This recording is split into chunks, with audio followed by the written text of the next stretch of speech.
Over the past decade, Apple's ended up dominating Japan, capturing 65% of their smartphone market, a number that Apple hasn't reached in any other country, including the US, and that may seem a little odd, considering Japan's reputation for being the technological powerhouse of the world, igniting the MP3 player era with the Walkman, and inventing the pocket calculator, DVD player, DSLR camera, laptop, Blu-ray player, and more. Plus, Japanese people are known to try to buy products from their own country rather than those from overseas. So how did Apple, an American company on the other side of the world, manage to dominate Japan, a country filled with tech products of their own? Well, that's exactly what I'm going to explain in this video. This is Greg with Apple Explained. Today's topic came in third in the last voting poll. If you didn't get to participate, make sure you're subscribed, and voting polls like this one will begin appearing in your mobile activity feed. Alright, so there are quite a few reasons why Apple's done so well in Japan, most of which are because of good business decisions they've made, but perhaps the biggest reason has nothing to do with Apple and everything to do with Samsung. You see, Apple's been battling Samsung in the worldwide smartphone market for years. Today, the two companies are neck and neck, with Samsung at 28% and Apple at 27%. But when you look at Japan, Samsung has captured just 6% of the market, while Apple is far and away the most popular brand at 65%. And Samsung's poor showing in Japan is a result of a censorship campaign back in 2010. When they released their custom Android interface called TouchWiz 6.0, Samsung, a Korean company, decided to remove all references to Japanese culture. No one knows exactly why they made this decision, but it was especially prevalent in the emoji Samsung designed. As you may know, companies like Apple, Google, Facebook, and Twitter are free to design their own emoji for their own platforms. That's why they look slightly different depending on the smartphone or app you're using. But the guidelines these companies follow when designing emoji are outlined by an organization called the Unicode Consortium. That way, the meaning of each emoji stays consistent across all platforms. But with TouchWiz 6.0, Samsung took the unprecedented step of breaking from this standard.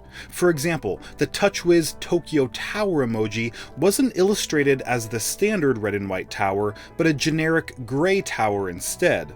The crossed flags emoji, which are illustrated as Japanese flags on every other platform, instead featured South Korean flags. The Japanese dolls emoji was changed to Korean dolls, and the map of Japan emoji wasn't even supported by TouchWiz. That meant the emoji appeared as a blank square if a friend sent it to you. No company had done anything like this before, and it became a popular news story in Japan, where tensions with Korea have been high since World War II. The censorship by Samsung completely destroyed their reputation in Japan, where customers try to support domestic products as often as possible and are unlikely to support any company at odds with the country. That's why Samsung simply accepted the fact that their brand was unpopular in Japan and stopped using their logo in the country entirely, opting instead to simply go by the name Galaxy.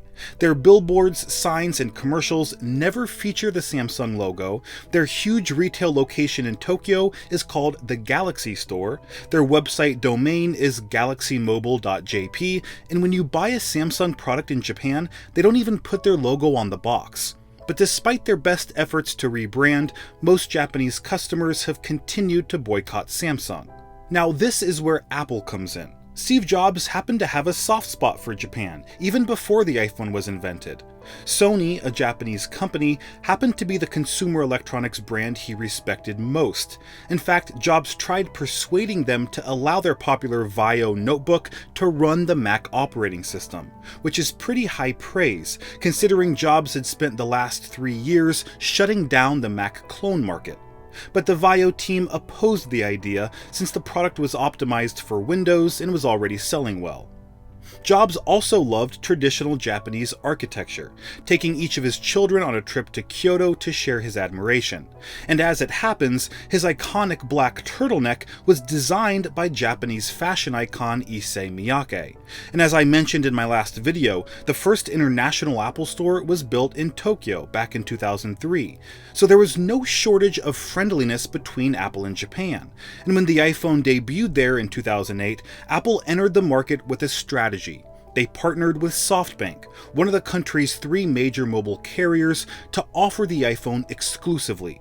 Now, at the time, SoftBank was the smallest of Japan's carriers, and that worked out well for Apple, since they ran the most aggressive mobile phone promotion in the country's history to attract more users, offering an iPhone for free with a 2-year contract. This not only helped SoftBank's growth, but Apple's as well, since their phone was one of the cheapest on the Japanese market. Something we in America rarely experience since iPhones never go on sale, and I'll actually explain why that is in an upcoming video, so be sure you're subscribed for that. But Apple's strategy was important for 2 reasons. First was that many analysts didn't expect the iPhone to appeal to Japanese customers, mainly because smartphones in Japan were focused on including as many buttons as possible, since that meant more features and functionality which the iPhone lacked. Second, the Japanese mobile phone market was extremely isolated, with Japanese companies designing phones to be sold exclusively in Japan. This led to the term Galapagos syndrome, where companies like Sony, Panasonic, and Sharp would dominate the phone market in Japan but fail in other countries. Based on this isolationism, it was extremely difficult for foreign electronics companies like Apple to make inroads and become an established brand. But that turned out not to be the case at all. In fact, Japanese customers' response to the iPhone was overwhelmingly positive, and I think it's for the same reason people all over the world loved iPhone. It allowed you to do so many things so easily, and although Japan had and continues to have a high presence of feature phones, it's become a niche market, since the iPhone offers perhaps the most important feature of all for Japanese customers, and that is convenience. Not to mention, the aesthetic that Japanese companies often strive for has been part of Apple's culture since the beginning. Simplicity, ease of use, and attention to detail are things many people in Japan value, and they'll pay a higher price for a product that delivers on those qualities. But now you might be thinking, what about Japanese companies like Sony and Sharp? Why aren't customers buying their phones instead? And the answer is that they were simply too slow to adapt. When the iPhone hit the Japanese market, domestic phone companies expected it to flop, and continued to release feature phones that had proven to be successful in the past. Once the iPhone became a clear market leader, Sony, Panasonic, and Sharp all tried to compete, releasing their own multi-touch devices, although no one could exceed the high quality and low price of the iPhone, especially while SoftBank was running such aggressive promotions that domestic phone companies couldn't take advantage of. So that is how Apple dominated Japan. Be sure to subscribe to find out why iPhones never go on sale, and I'll see you in the next video.